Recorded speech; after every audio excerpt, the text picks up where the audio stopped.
Hello, everybody, and welcome to another episode on Early Childhood Matters. I have somebody very special with me today, Jaimala Kannan, who's been a dear friend, a colleague, and a mentor, and comes with over 2 decades of experience in the early years space. She's been a teacher trainer, and has set up Montessori houses, and currently is an advisor at the Sadhu Vaswani International School. Today, I'm having a conversation with her around the earlier spaces, particularly about how schools should support young learners. Thank you so much for being with us today, Jamala. I'm very, very excited to have this conversation. Hi, Amrita, and it's wonderful to be here on this podcast. Thank you. And I have known you. I've known you for over a decade now, and I've seen you as a consultant, a curriculum designer, a teacher trainer, and so many other roles that you have sort of taken up. What brought you to early years? That's an interesting question, and I have an even equally interesting story. My journey into education was not at all planned. Okay. I was one of those who actually wanted to work in the corporate, make a mark, and that's where I started In the corporate? in the corporate. I did not know this. Yes. Okay. I did a few years in the corporate just after I finished my graduation before I moved to Bangalore. Still finding my feet in Bangalore, and then children came, so the break extended to almost 8 years.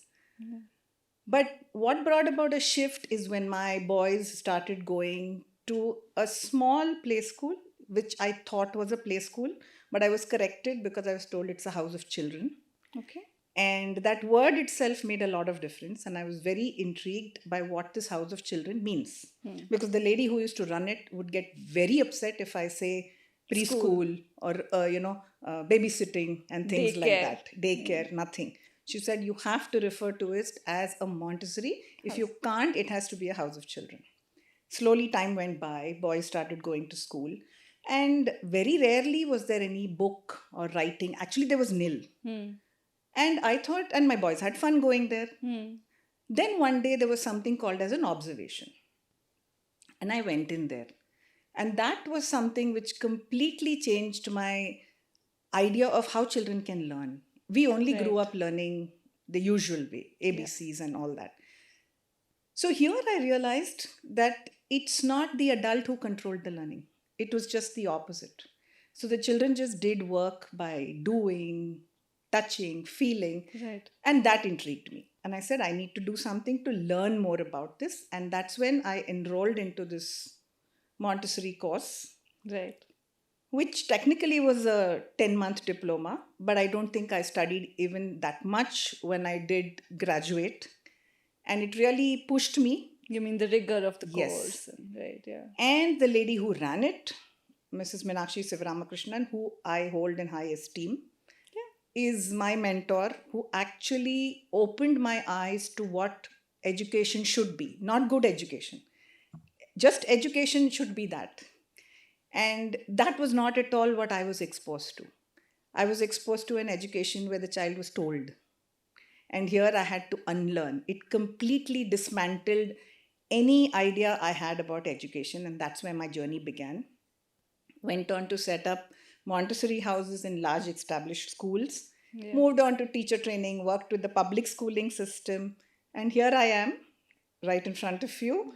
And that's been my journey into education, and I have enjoyed every moment of it, and I wonder why I didn't do this earlier.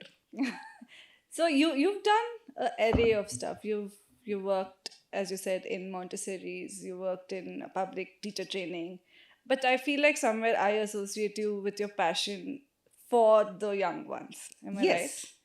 The early years is the most important phase of any education, which definitely I will talk only in terms of an Indian context. We don't give that much of importance to. Right. I mean, research has shown, and you've spoken to multiple people to explain to you that the maximum brain development happens. But are we feeding enough to the brain? Are we giving them enough stimulation to keep that activated and to have the process of learning begin that early, and for the child to enjoy the process of learning? So early years is very crucial, and it is really very dear to me, whatever roles I have played. Yes. And it's something which you can carry into any age of learning. You mean your pedagogy of the early years? Absolutely. Yeah, The yeah, way you approach yeah, teaching yeah, doesn't have to differ from early years yeah, and whichever yeah. levels you're teaching.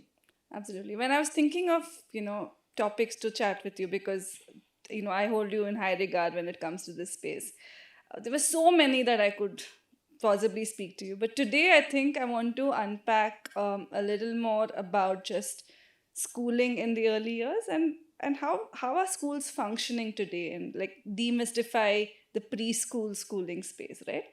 Before we get into more in depth about that, you spoke about your first stint as a teacher in Bangalore in a school in a house of children. Any memories that stayed with you, or any core experiences that you want to share? How long do I have for this podcast? I can go, the whole podcast can Okay, we'll take just over start off. We'll start off with one. the experiences that I've had. So, the first experience I actually had in the first 2 years when I had started teaching was an incident. So, we were two teachers in the Montessori class, and the children work for some time. There's a snack break and things like that, which happen. And we had the snack break going, and it was a general rule. I had done the Montessori course, it had changed a lot of things, but there was still some conditioning in me. Correct. So that took a long time for it to get over. But this episode, which happened, was we used to tell the children, you can't talk. You first need to finish your snack, pack up, wind up, and we need to get to work. Yeah. And it so happened that my co teacher and me, we used to also have our snack or our breakfast at that time, and we used to chat away to glory. Tell the children not to talk. Yes. And this little boy came to me and he said, is it different for big people? Only big people can talk and small people can't talk? And it took me some time to understand what he asked. So I said, what are you trying to tell me? And he said, you and ma'am talk every day during snack break, but I'm not allowed to speak. Tell me why. That was the first thing which I understood to say, children observe. Yeah. And if you expect a certain behavior from a child, you have no reason not to exhibit or put on that behavior for them. Yeah, yeah. Another interesting episode which also changed my life was when I had a child who cried. And he used to cry. He used to cry quite a bit. One day, it really tested my patience, and I said, I think it's enough and you need to stop crying. He looked at me teary-eyed and very innocently and said, I actually want to, Miss Mala, but my body parts are not listening to me. And I don't know how to stop. Heartbreak. Absolutely. And I said, I am expecting a child to regulate his emotions without actually teaching him or showing him how to do it. Yeah. Or, what is the coping mechanism am I giving him? Yeah. And those were so much two really big learnings, nothing to do with their academics, but it only reiterated the fact that socio-emotional learning and building life skills is the most important aspect of early years. Your language, your arithmetic, your foundational literacy, everything will follow if you have that right. It's a perfect segue for me then to ask you, are schools doing that today? I won't be very negative to say no, but I think most are. Okay. There is a lot of awareness among the teaching community. But I also think that the responsibility for creating that atmosphere does not lie totally and solely with the adult in that room. What do you mean? The ecosystem is not giving her that. Is the school allowing you to do it? By school, are you supporting? Management? Yes. Do you support a system which allows? Is the parent allowing you? What are the pressures that the educator or the teacher in the classroom faces? She may want to lovingly give the children that time, but she's so bogged down by so many different facets that she has to finish or to show. There has to be evidences, there has to be proof that she's worked. The parents want proof of evidence. How do you do that? So somewhere the whole ecosystem has to get together to make sure this actually functions. Where do you think the pressure is coming from? And one is to say the school system, etc., should support the teacher, but the school system themselves must be fighting off XYZ things, right? And what is that? Is there a lack of awareness? Is there a lack of evidence in the system? What is it? Why? And now that you're running a school, how are you fighting that challenge? It's not lack of awareness, it is probably over awareness From the parent community? from the parent community. And what does the school do? It buckles down under pressure from what the parent wants, because you're Okay. constantly wanting to please. The parent. Yes, What does a parent want today? the parent doesn't know what he wants. The parent thinks he knows what is want. He or she thinks they know what is right for the child. But what is the parent basing that on? My child Mm-hmm. knows ABCD or CAT cat. My neighbor's child knows CHAT chat, but my child only knows cat. The Sharma ji ka beta Absolutely. continues. Or I'm looking at a reel where a 5-year-old is playing tabla, Hmm. or a 3-year-old is narrating a shloka. Hmm. Immediately, if that child can do it, why can't mine? So you get into this competitive mode. So the parent is confused as to what they want, but who is the one who is suffering? The child. It's the child. So, do you see that pressure trickle down into asks from school today? Yes. Okay. And how do you push So- back on this? So I can only speak in terms of my school, where it is a non negotiable. This is the way we run our place, this is the way it will run. And you can choose to either be here. And that's a stance I think schools need to take. Okay. I don't think we are here to please people, but you have to be convinced about what you're going to do, because end of the day, you have to deliver. And when I say deliver, there are outcomes, there are learning. You have to make sure you give the child that stimulation during the sensitive periods. All of us are aware that children go through sensitive periods. So Yeah. you can't indefinitely wait. But we're not working with sensitive periods. We're working with prepared curriculum, which needs to be Delivered. and then at the end of 1 year, this child has learned this, and now he's ready for the next grade. And that's what the child wants to, and that's what the parent also wants to know. Okay. Is my child good enough? But I nobody asks, Hmm. is my child safe? Safety is only in terms of physical safety. Okay. Is my child emotionally secure? Is my child happy? Yeah. Yeah. Very important question. Very important. Is my child able to build a relationship with the adult or the teacher in the class? Is my child able to cope with the other children in the class or the other peers? Right. Because essentially families have become, single child or maximum 2 children. Parents are working, but that's a societal change that has happened. So, and children have very few opportunities to go and play and mingle. So socially itself, it takes time for children to settle down in a larger setup. Yeah. But those are not the milestones we are The looking for. indicators that parents We are not looking looking at. for Yeah, that. We are yeah. looking for, can my child recognize sounds? Can my child read? Can my child count? Yeah. Yeah. We're not working on building independence. Do you also see schools bowing down to this pressure and sort of? Yes, absolutely. Yeah. What's your The, experience the, been on the that? current system is built out of that. It's built out of expectation. Hmm. It's built out of a certain expectation. Yeah. So Now, you take, for example, the NEP. Great document on paper. It's a great policy document, very progressive. But schools are still waiting for someone to come and tell them, how do I run this?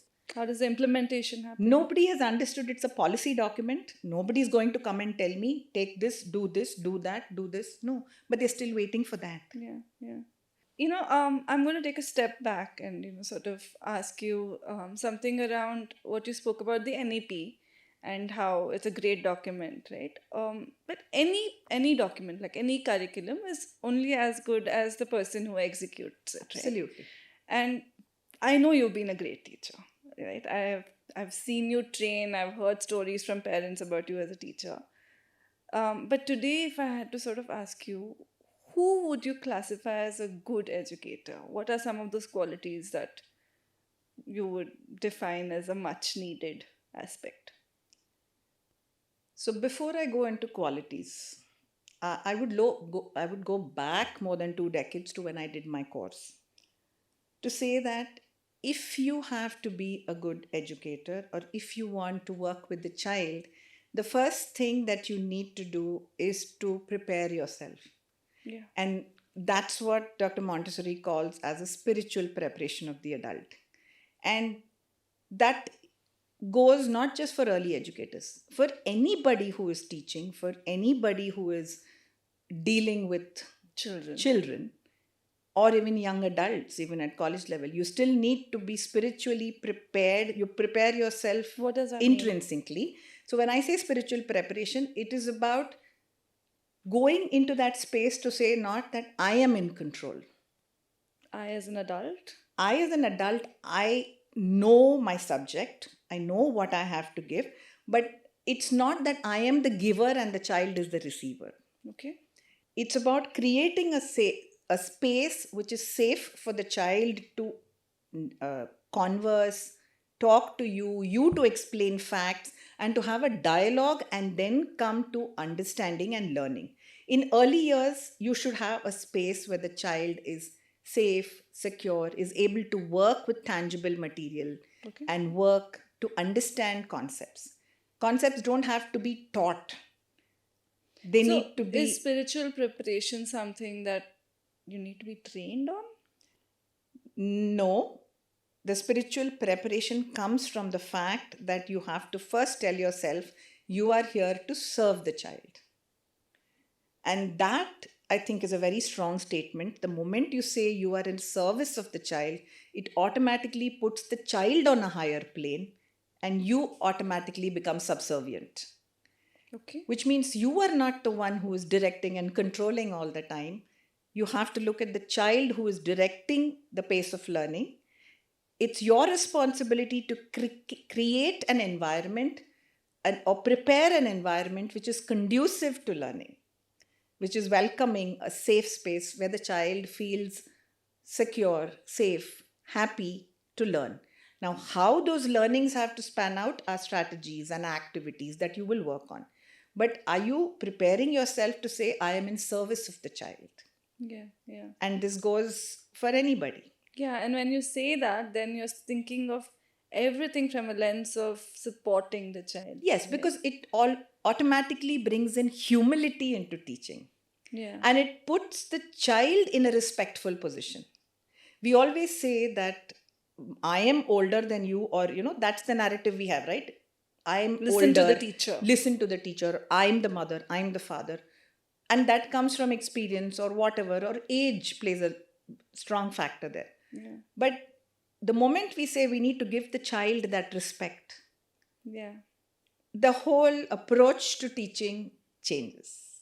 So when I say spiritual preparation of the adult, I mean you need to be prepared to serve the child. Yeah. I loved what you said about serving the child. And I think this is something that even we at our work keep telling teachers in Anganwadis of how to be more child-centric. Everything that you do should resonate with the child itself, right? Like, because you're working for the child. How does that look like today in practice? And what I mean by that is in schools, how are you ensuring teachers are coming with the same mindset or with the same want of serving the child? So, especially in early years, Yeah. when teachers come in, it's a definite choice that I want to work with them. And I have seen a lot of passionate educators. Absolutely. And through years, they have worked in early years saying that, I prefer working with this age group. I don't want to move anywhere else. So, there is a passion in them already to work with those.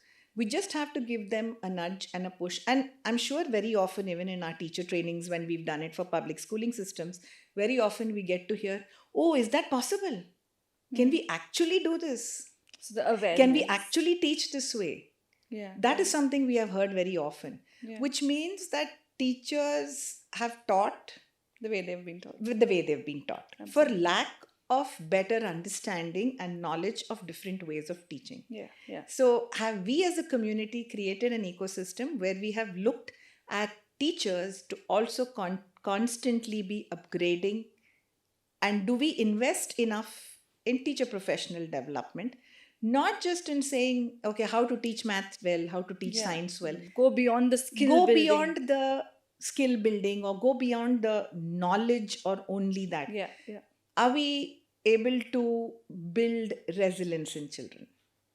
Yeah. But the first quality I would look for in an educator is, do I have the patience to observe?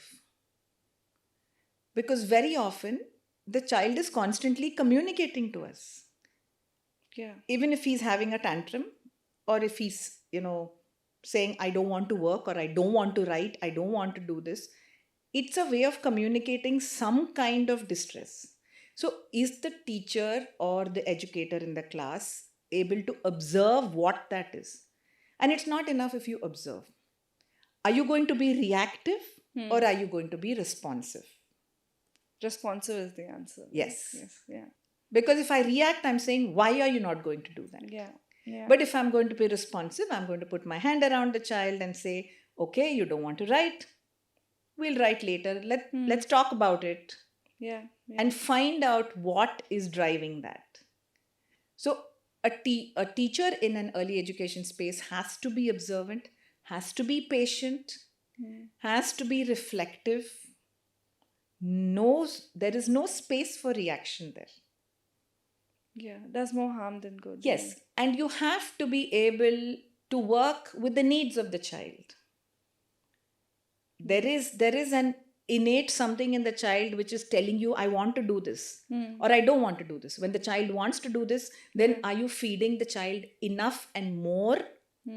I mean, what do you speak about? They talk about differential learning now. That's the key word. Yeah. Gifted children with learning difficulties, or how do you create a differential learning space? But isn't that a given? Children learn at their own Children pace. learn at a different place, and each individual is different. Yeah. So why do we have to look at it as a specific thing saying differential learning has to be part of my lesson planning? That's a given. I hear you, but there are structured curricula, right? And doesn't that make it very difficult to bring in all these qualities as a teacher? Teacher is a human being. How is she supposed to not react when there is deadlines and there are 20 children? And how does this actually work in a real world classroom? Okay, let me ask you a question. What is curricula? It's a framework, it's a set of guidelines with learning needs, learning outcomes listed out for ages. Yes. Does it tell you that you have to do it this way? No, but it's a framework. Correct. And there are learning outcomes which should be there. Right. At the end of 3 months, 6 months, whatever, whichever curricula you're following, there will be a set of guidelines to say at the end of this, the child needs to be able to speak in full sentences, identify these words, or be able to identify numbers with their quantities. So you have learning outcomes well defined. Yeah. But how are you going to achieve that? The curriculum doesn't say. That is something which we have brought onto it, saying we have to. Why does it happen? Because we have decided it's easier if we standardize that. Right? It becomes easy for the management or for whoever is looking at it to say, okay, these are checks. The adult, basically. The adults. Yeah. So no curricula tells you that you have to do it this way. Okay. So we brought on the bad things ourselves. Yes. But it's not the end of the world. There are majority of people who've taken the good essence and are doing good work on it. True. So there is good work happening. There's excellent work happening even in your Anganwadi space, which you're dealing with, right? Yeah. The curricula that they've put is really good in the classrooms. Yeah. And it's free in the sense it allows that agency. Yes, and it has those learning circles. Or even if you go just a little beyond Anganwadi and you go to the Nalikali, it's such a beautiful system. Yeah. But where does it fail? Because we haven't empowered the educators. Yeah. They are not. You show them the way, and I'm sure that will do well. The standardization I'm hearing becomes the issue over here. Right? Yes. What I'm hearing is the standardization is the issue, right? Yes. Where every children is expected to learn in a linear fashion, and that's not right for the child. Right? Absolutely not. You're not running a factory. Yeah. You want standardization in a factory where every cell, every screw, every nut, every bolt has to be that size. Yeah. it needs variety, it needs Who is the variance. Yeah. child who comes to you? Yeah. As an educator, I am just a potter. Okay. I'm given this lump of clay, and it is my supreme responsibility to mold that into a citizen of the world. Nice. So imagine that responsibility as an educator. No other profession carries the weight of creating human beings. Beautiful. Yeah. You've heard quotes which says, what I am today is the teacher who taught me. They are powerful quotes, but what was that teacher given? It was just given a brain which is developing, which is like a soft Yeah. jelly. Yeah. And you know that if you mess around with the pot of clay or the pot or wheel doesn't work correctly, the end product is a mess. Yeah. That's So the power of a that's teacher. the power of a teacher, and that is the power of how an educator should view herself as to what is her or his responsibility, not about getting 100% results. Yeah. Yeah. Yeah. That doesn't matter. Yeah. We've spoken a lot about how teachers should function, how should support the school should support these teachers, and how should parents be, right? Keeping all this in mind, if I had to ask you, what gives you hope about, the future of early education? So, to start with, I would say there is a lot of awareness now. There's a lot of research happening. You know about the NEP and the NCF, which all speaks about how important it is. And there is some kind of structure that is coming into early education. And if schools and the invested stakeholders are able to take this and see this through, which I see happening quite a bit, I'm very hopeful that we will be able to have a good, strong early years system. And if you invest in the child, you invest in the future.